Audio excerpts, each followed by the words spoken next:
Quisiera comenzar citando el texto de Immanuel Kant, Lo bello y lo sublime, en el que establece la diferencia entre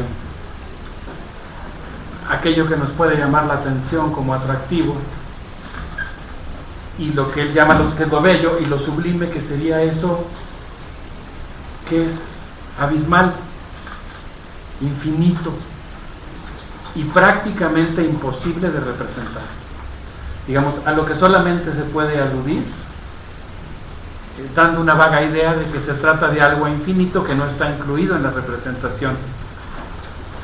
Cuando Jean-Paul Sartre se plantea abordar el tema de las dificultades de explorar la coordinación entre el proceso histórico y su representación, pues está planteando esta dificultad enorme que tenemos los seres humanos para cartografiar el mundo en el que vivimos, para representarnos algo tan difícil de abarcar como es la historia.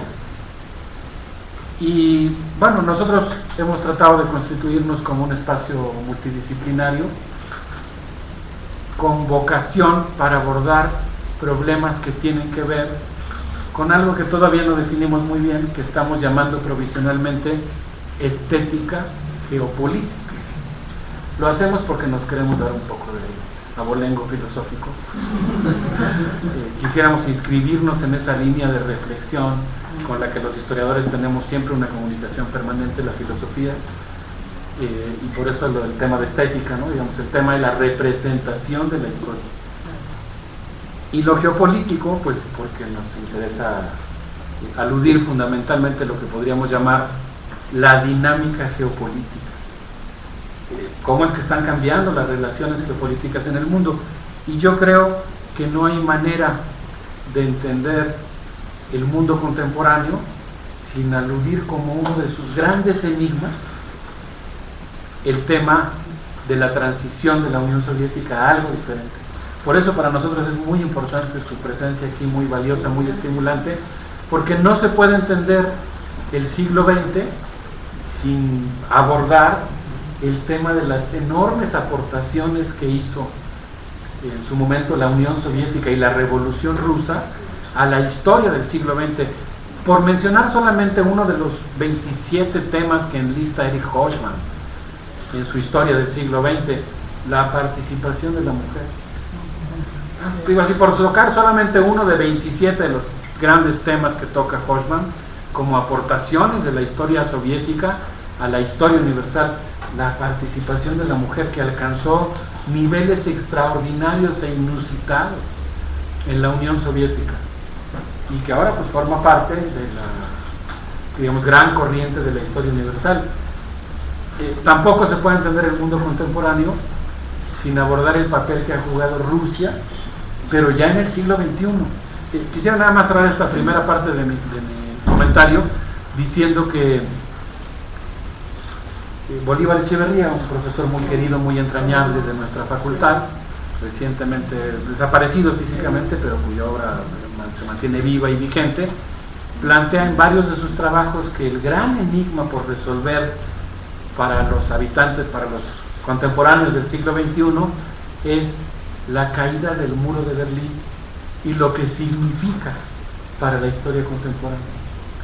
Y yo diría que más que la caída del muro de Berlín, ahí movería un poco el foco, es ese momento en el que se arría la bandera de la hoz y el martillo en la Unión Soviética, con todas sus contradicciones, y se iza la bandera de Rusia, que hasta donde entiendo recupera el escudo de los romanos, el escudo aristocrático que había sido sepultado, yo creo que correctamente, por la Revolución Obrera, que después pues su historia obviamente es una historia contradictoria, llena de vuelcos, de espacios, de momentos diferentes. Digamos, la historicidad de la Revolución Rusa pues es también muy importante, porque la Revolución Rusa es muy diferente en 1921, cuando están contendiendo 4 futuros posibles diferentes el proyecto de Alejandra Kollontai, el proyecto de Lenin, el de Trotsky y el de Stalin, que es el que termina predominando.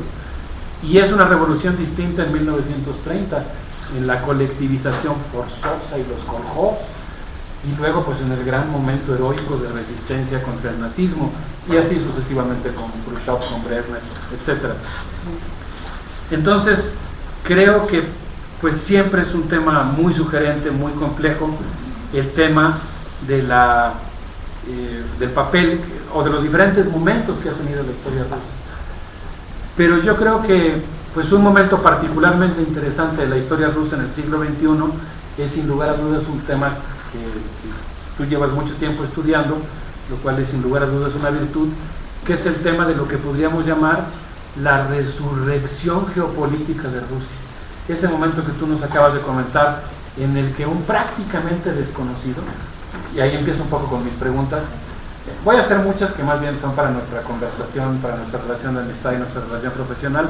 Sé que solamente te dará tiempo de abordar algunas ahora en público en esta sesión. Mi primera duda es, hasta donde yo entiendo, Vladimir Putin era prácticamente un desconocido y logra acercarse a Yeltsin fundamentalmente por su participación en la guerra de Chechenia.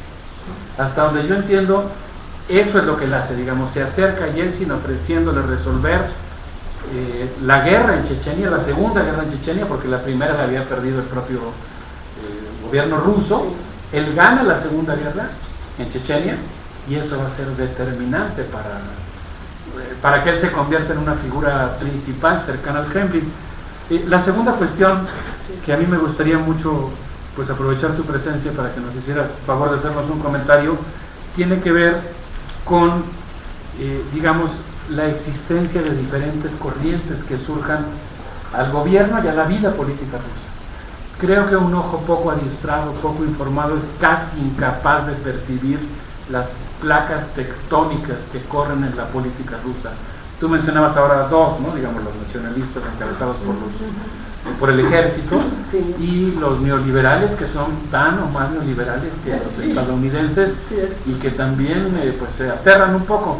Y yo creo que la mayoría de los políticos rusos, que son una mezcla de los dos, una mezcla, un híbrido muy extraño. Ahora mismo, cuando en este coloquio escuchamos la intervención del embajador, pues nos dimos cuenta, ¿no?, que había momentos en su discurso en los que se planteaba la contención del imperialismo norteamericano, la defensa del derecho internacional, las relaciones horizontales entre los pueblos, y luego cosas que incluso yo me quedé un poco con ese pendiente, y lo digo respetuosamente, pero fue un pendiente que quedó en esa reunión con el embajador, pues intervenciones incluso yo diría impertinentes, ¿no?, en el sentido de opinar sobre la privatización del petróleo mexicano. Y ahí es donde dices, bueno, pues esto está casi igual que lo que podrían plantear los estadounidenses. O incluso diría herencias muy nefastas de la presencia rusa, como es el caso de la industria nuclear. Ayer justamente, antier, Putin estaba inaugurando un nuevo reactor nuclear y no sé en qué país del Báltico, y bueno, pues tú dices, uy, o la venta de uranio a México, ¿no?, que es un aspecto poco elogiable, digamos. Pero bueno, yo quería preguntarte sobre varios temas. Primero, si pudieras hacernos favor de plantearnos algunas ideas respecto a estas corrientes que surjan a la clase política, pero también a la sociedad rusa. Que pudiéramos tener algunos elementos para entenderla como una sociedad muy plural, que discute mucho, que tiene una gran comunidad académica. Y específicamente quería yo preguntar sobre lo que podríamos llamar el pensamiento crítico ruso. Digamos, quizá no tanto el pensamiento oficial, sino el pensamiento más de herencia bakhtiniana, etcétera, ¿no?, que es un pensamiento también muy poderoso, porque la cultura rusa es muy rica. Bueno, antes de retomar al final de mis preguntas ese tema del pensamiento ruso, hay algo que me intriga mucho, que es la compleja relación entre Rusia y Estados Unidos. Yo siento que en realidad hay una relación contradictoria. No me cabe ninguna duda que lo que vimos, que lo que pudimos testimoniar en las últimas semanas fue lo que técnicamente cualquier historiador podría llamar un vuelco de la historia. Es interesantísimo, los historiadores nos dedicamos a eso, ¿no? Aquí la historia de un vuelco y se fue para otro lado, y nosotros que estudiamos lo que puede ser, lo que se puede pensar y lo que se puede hacer, detectamos momentos de inflexión en la historia, ¿no?, cuando parecía que la historia iba hacia un lado y se va para otro. era prácticamente un hecho inevitable que íbamos a la Tercera Guerra Mundial. Lo que no sabíamos es si se iba a librar nada más en Siria, si Siria iba a involucrar a Israel, si la participación de Arabia Saudita se iba a mantener, pues diría decir relativamente soterrada, pero diría más que soterrada de manera indirecta, o iba a intervenir de manera directa. ¿Qué iba a pasar con Turquía? Aquí está Diego, que después nos va a platicar un poco su propia experiencia en aquel fascinante país.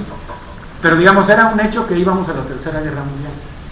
Y lo que vimos fue que el bloque de países del BRICS que empujó en el G20 dio un giro de 180 grados. Digamos, podríamos decir que nos tocó vivir como contemporáneos el día que no estalló la Tercera Guerra Mundial. Pero eso no mantiene la duda del pacto secreto, digamos, ruso-estadounidense. En esa reunioncita que Vladimir Putin dice que tuvieron de 20 minutos, Alfredo Jalife, que a mí me encanta por muchas razones, pero que de repente también puede hacer el ejercicio de especular un poco, dice que ahí hubo un pacto secreto ruso-estadounidense. Sé que eso no lo podemos saber ninguno de los mortales, pero digamos, sí me gustaría que nos platicaras un poco de estas complejas relaciones entre Rusia y Estados Unidos, en las que no me cabe ninguna duda que Rusia en la mayor parte de las ocasiones juega el papel de defender un mundo multipolar, pero que también de repente tiene sus acuerdos. Digamos que también esa defensa del mundo multipolar le permite a veces negociar, no sé qué tanto en lo oscurito, ciertos acuerdos con Estados Unidos. Mi segunda pregunta tiene que ver, bueno, yo creo que podríamos decir que realmente asistimos después de la cumbre de San Petersburgo a un mundo más multipolar que el que teníamos, por lo menos mucho más multipolar que el que nos podíamos siquiera imaginar cuando hicimos el libro juntos de la hegemonía estadounidense después de la guerra en Irak. Es muy interesante también volvernos a ver después de ese libro, porque ahí estábamos en la era de Bush y el unilateralismo parecía imparable. No había ocurrido la gran sorpresa de la historia, que es este bloque geopolítico latinoamericano, y no había ocurrido con toda plenitud, aunque tú ya lo anunciabas muy bien, esta resurrección plena del papel geopolítico de Rusia. Mi penúltima pregunta tiene que ver con el asunto de lo que algunos autores han llamado la Gran Europa, la Europa que incluye a Rusia. Imagínense ustedes una Unión Europea con Rusia. En ese libro que hicimos, y digo hicimos porque fue bien padre que fue un texto colectivo, en ese texto que hicimos le asignamos un gran papel a la competencia intercapitalista entre la Unión Europea y Estados Unidos.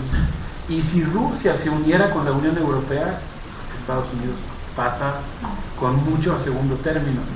Entonces, lo que ahora mencionaste de la relación entre Alemania y Rusia es extraordinariamente sugerente, aunque en la semiósfera informativa estadounidense casi no lo ven. Para terminar, ya sé que son muchas preguntas, insisto en que no te pido que las respondas ahora en los 10 minutos que nos quedan, son temas planteados además para todos, para esta reflexión colectiva que estamos haciendo. Pues desde luego, sin lugar a dudas, algo que es una gran sorpresa de la historia es la formación de los BRICS, el papel de los BRICS, el peso que han logrado tener en espacios tan importantes como el G20.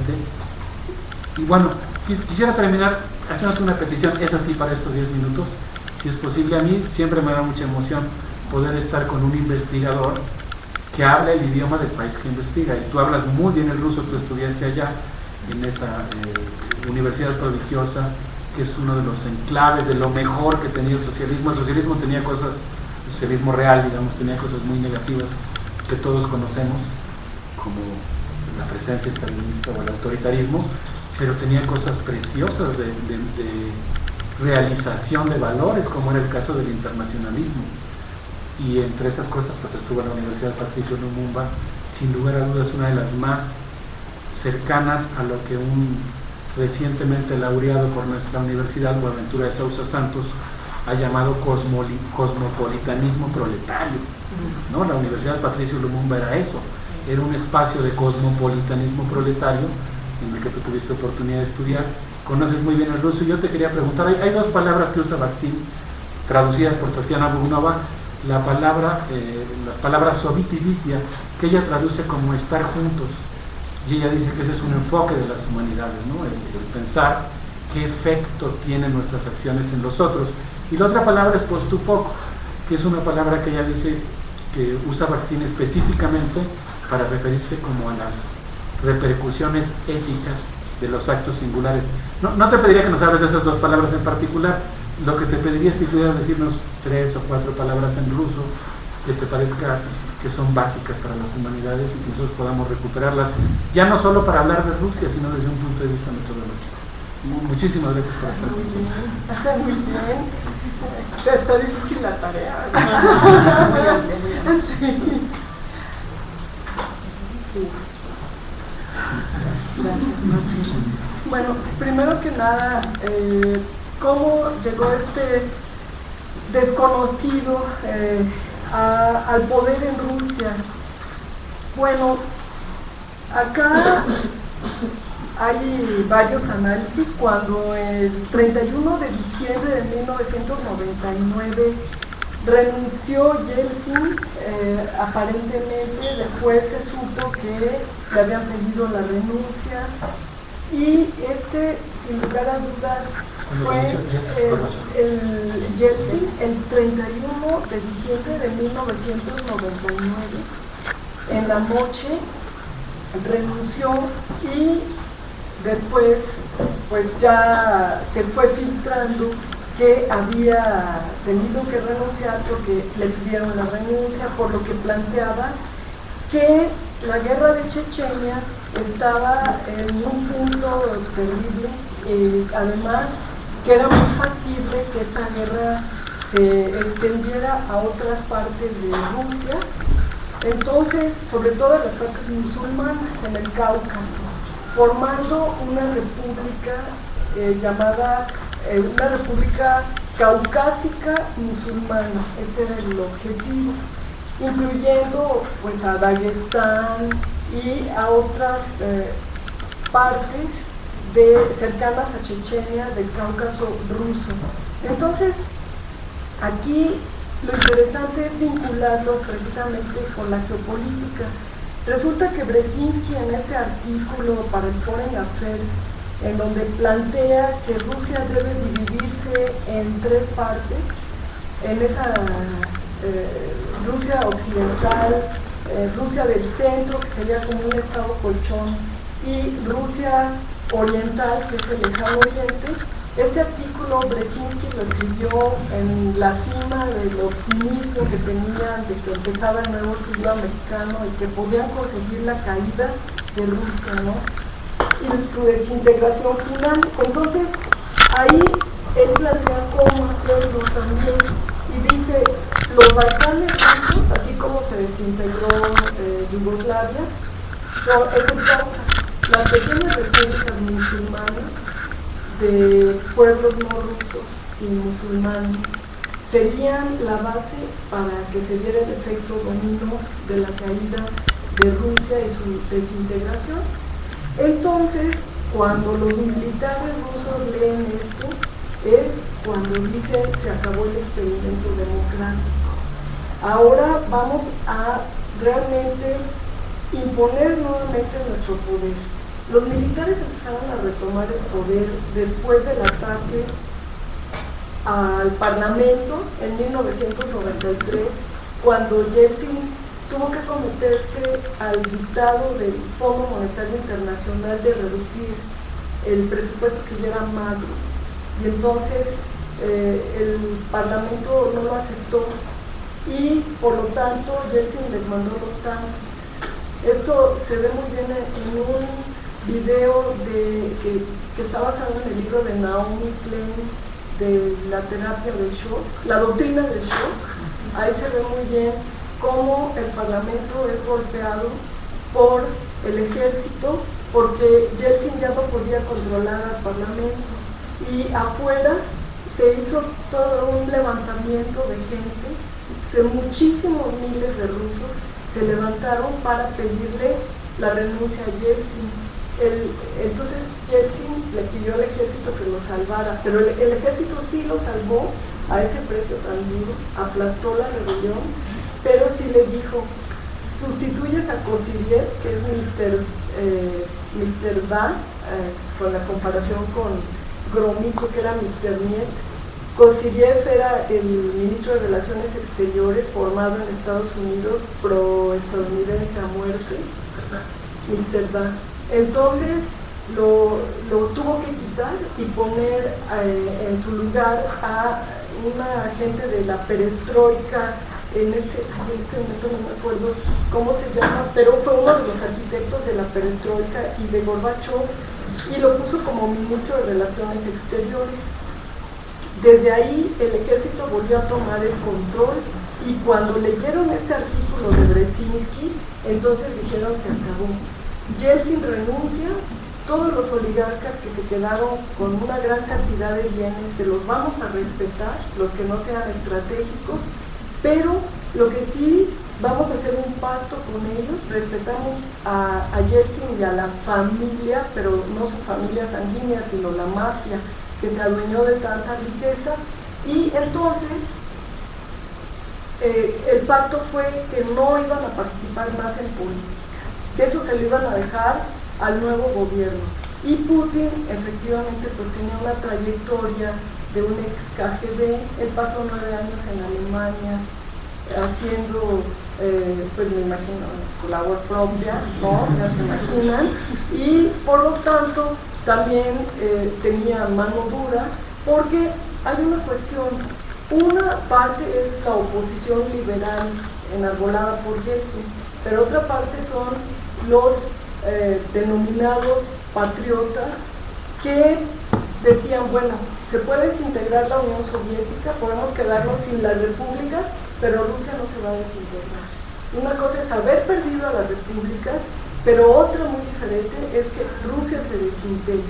Entonces, la diferencia entre Yeltsin y Putin es que el gobierno de Putin, y quien lo apoya, que pues son los militares, las fuerzas de seguridad, son nacionalistas, son gente que no quiere que el país se desintegre, que no caiga en el cuarto mundo, como parecía que iba a ser la suerte de Rusia, y por lo tanto Vladimir Putin pues sí es una gente que en la que se habían fijado pues los cuerpos de seguridad. Por esta disertación que hizo, él tenía más o menos una visión de cómo cambiar las condiciones de Rusia, la fuerza para hacerlo y el apoyo, ¿no? Entonces, debido a esta situación, sube Putin, pero también es cierto lo que dice Alberto, él pues ya no es marxista, él es liberal, pero digamos que sus proyectos, su visión de la economía se parece más al keynesianismo. Podríamos definirlo como un keynesiano, donde el Estado tiene un gran papel y donde también él tiene como objetivo rescatar a la nación rusa, porque pues fíjense, son 143 millones de rusos y no rusos, porque todos los del Cáucaso son pueblos caucásicos, no son pueblos rusos, y por lo tanto en un territorio que es como 10 veces más que México, nosotros somos 112 millones, ellos son 143, es obvio que está decreciendo la población y que la nación rusa estaba bajando a la tumba. Entonces, una de las características de su pensamiento político es el rescate de la nación y la modernización del país, ¿no? Entonces, por eso Vladimir Putin, pues sí, efectivamente, cuando se vio que la guerra de Chechenia además estaba alimentado el ejército libre de Chechenia, así como el ejército sirio libre, estaba alimentado con presupuesto estadounidense. Entonces, es ahí donde acaba esa permisividad que habían tenido los liberales, que habían estado muy equivocados pensando que Estados Unidos los veía a Rusia con ojos amistosos, cuando en realidad era su próxima víctima, ¿no? Entonces, eso sería en cuanto a Putin. Ahora, en cuanto a las fuerzas políticas, bueno, la élite rusa pues estaría dividida entre estos neoliberales, pero que son verdaderamente descarados, diría yo, ¿no? Con una terminología poco académica, pero es que verdaderamente. O sea, ellos dicen que realmente el país que ellos admiran y quisieran siempre seguir es Estados Unidos. Están como evadiendo toda una trayectoria histórica de lo que fue como muy bien decía Alberto, fue la Revolución Rusa. Por ejemplo, fíjense ustedes que que ya no existe el Museo de Lenin ni el Museo de la Revolución. Esto es algo terrible, ¿no? Porque ni aquí nuestros neoliberales han logrado hacer esto.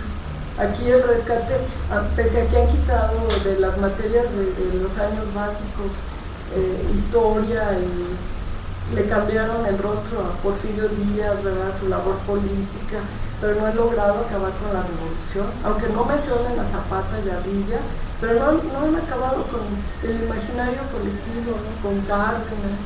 Allá, de plano, ocultaron todo y pareciera ser que, y eso sí, ahí también hay que decir que el gobierno ruso actual también, ¿no?, está el zarismo, y después trozaron toda la historia de la revolución y la unieron a la actualidad. Y dicen, oí cuestiones tan locas en algunas guías, una chica que era guía que decía, que le dijo, bueno, ¿por qué desaparecieron el Museo de la Revolución? No, pues es que Lenin era un hombre sangriento y estaba mandado por Alemania para destruir al imperio ruso y la grandeza de Rusia. Tenía más o menos 30 años esta chica, ya, todavía nació bajo la Unión Soviética, pero el lavado de cerebro que hacen los negros es terrible, ¿no?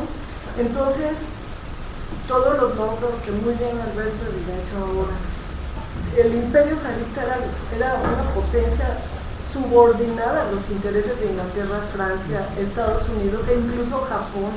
Perdió la guerra contra Japón en 1905. ¿Cómo decir eso? Otra cosa terrible es que hay una iglesia que reconstruyeron, que se llama la Iglesia de la Sangre Derramada. Que ahí donde murió el zar Alejandro II cuando un terrorista anarquista, claro, le tiró una bomba, ahí quedó la sangre derramada, y bueno, hasta le hicieron un altarcito, ¿no? Bueno, la cuestión es que incluso, no sé si ahí o en otra iglesia, Alberto, el caso es que ahí estaban los zares, los últimos Romanov, Nicolás Alejandro y sus hijos, convertidos en santos. Imagínense ustedes. Eso es terrible, ¿no?, para el pensamiento científico. Además, si los mataron, digo, no está bien, pero ¿cuánta gente no mataron ellos de hambre, con la explotación que había en Rusia? Ahora los quieren santificar, ¿no? Y pensándolo bien, sí, claro, sí eran terroristas. Quizá no como ahora, ¿no? Eran anarquistas que pensaban que las bombas los eran... que Lenin los criticó mucho por los celestiales. Exactamente, incluso a su hermano Alejandro, ¿no?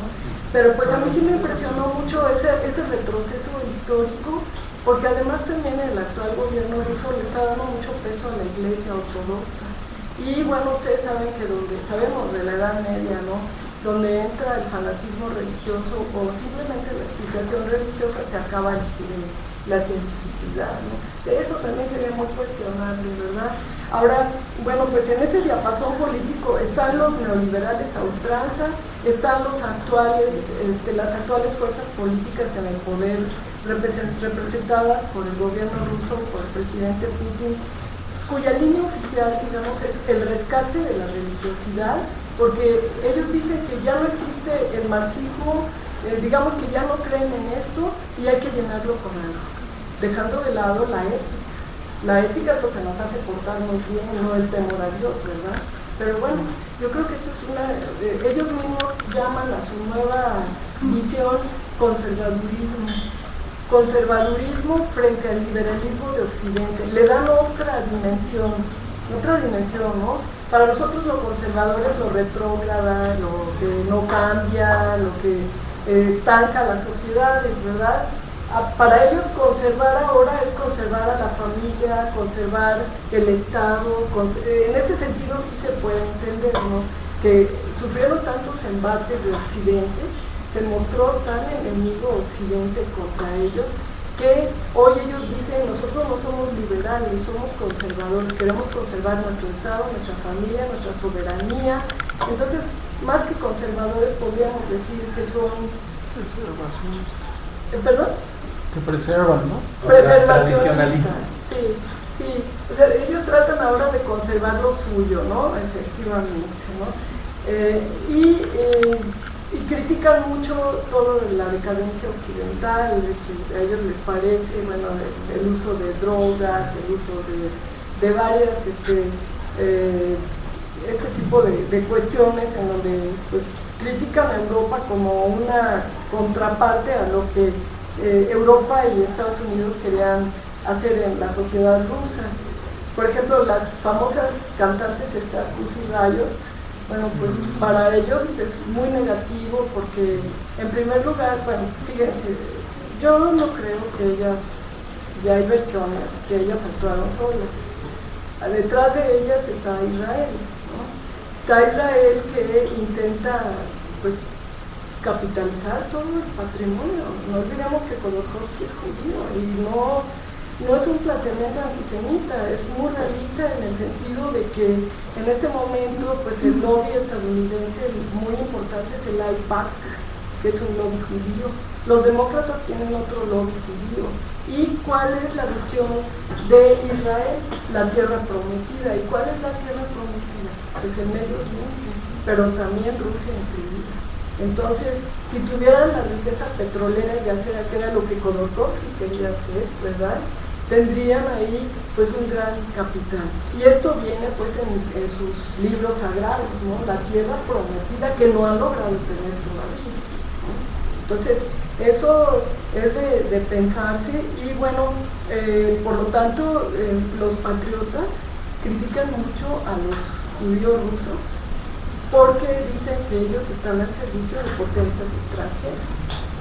Y sí, bueno, tuve oportunidad de oír a Ariel Cohen, que es un ruso, pero de origen, digamos, su religión es judía, y se fue de Rusia como disidente a vivir a Estados Unidos, luego fue a Israel, saben, su lengua materna es ruso, habla perfecto inglés, habla hebreo, perdón, y él estuvo durante la conferencia estuvo atacando a los iraníes, pero de manera grotesca, que ya media conferencia lo alucinaban, porque era tan evidente su voluntarismo, ¿no? Eso de seguir insistiendo en que Irán está haciendo la bomba atómica y qué va a hacer el mundo ante esto. Entonces, pues sí, allá la fuerza de toda esta rama de los judíos es muy antirrusa. Históricamente, entre la Iglesia Ortodoxa y el judaísmo ha habido muchos problemas, aunque también tuvimos una reunión con los líderes religiosos de Rusia, que fue un líder de la Iglesia Ortodoxa, el patriarca Hilarión, luego que era como el segundo del mero patriarca.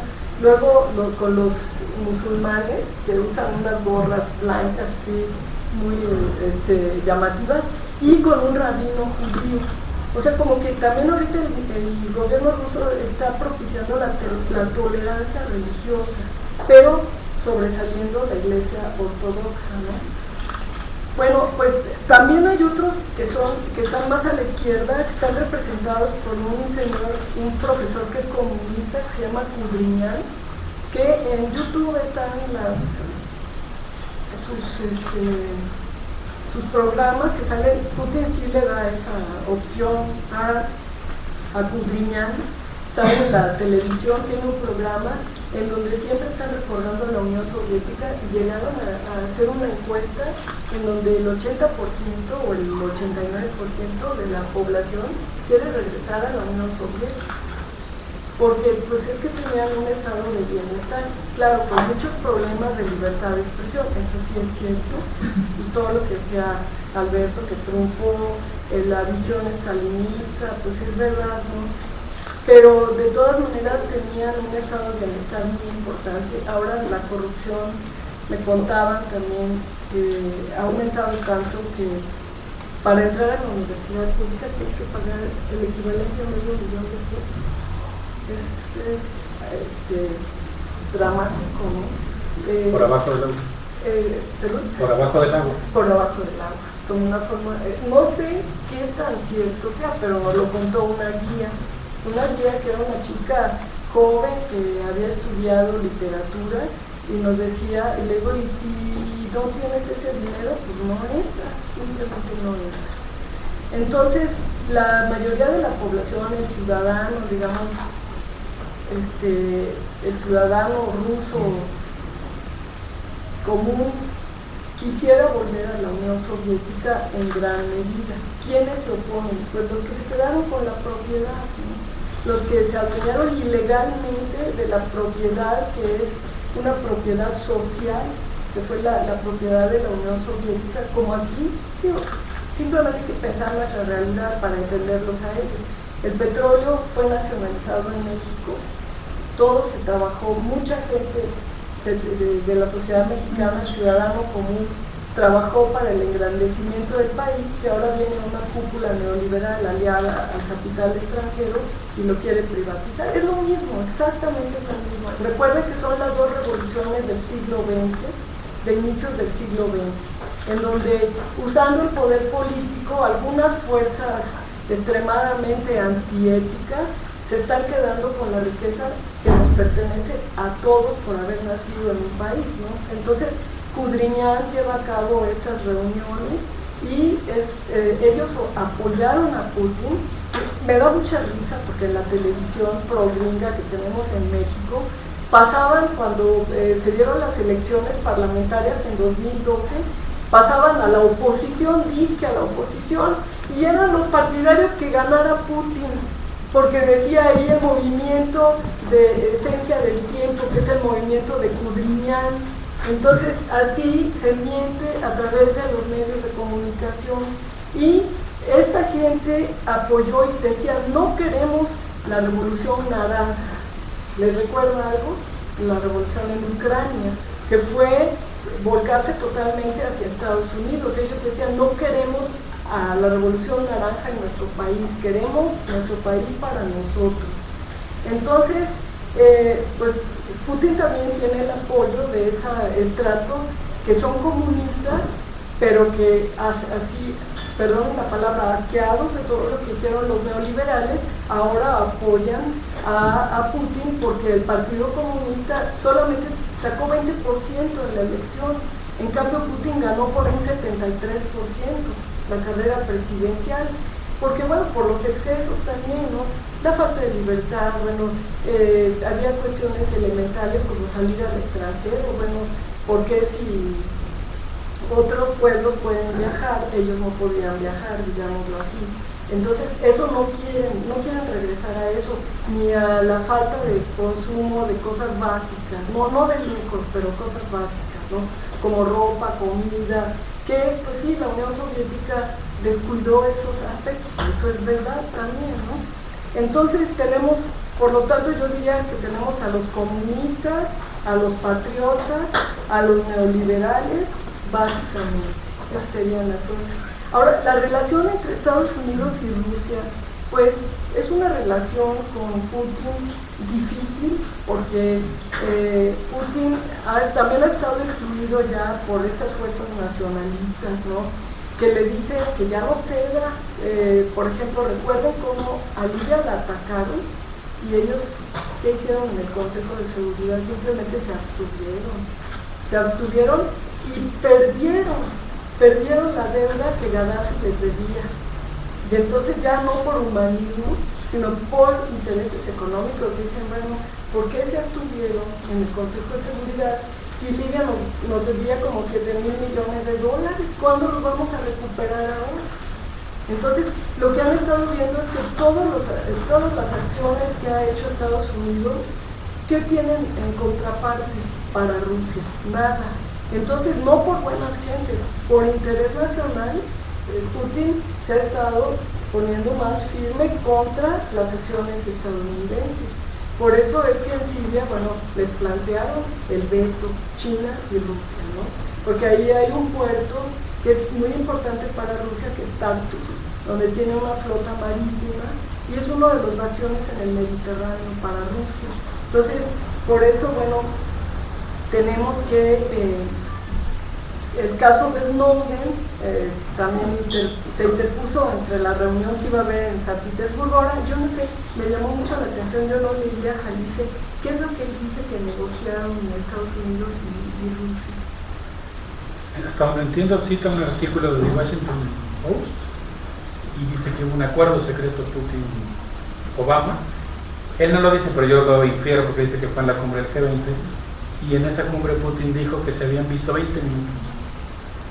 Entonces infiere de lo que dice Jalife. No está muy claro, incluso lo estuvimos analizando aquí en el seminario, si lo dice Jalife o lo dice Washington Post, que hubo un acuerdo secreto en el que llegaron a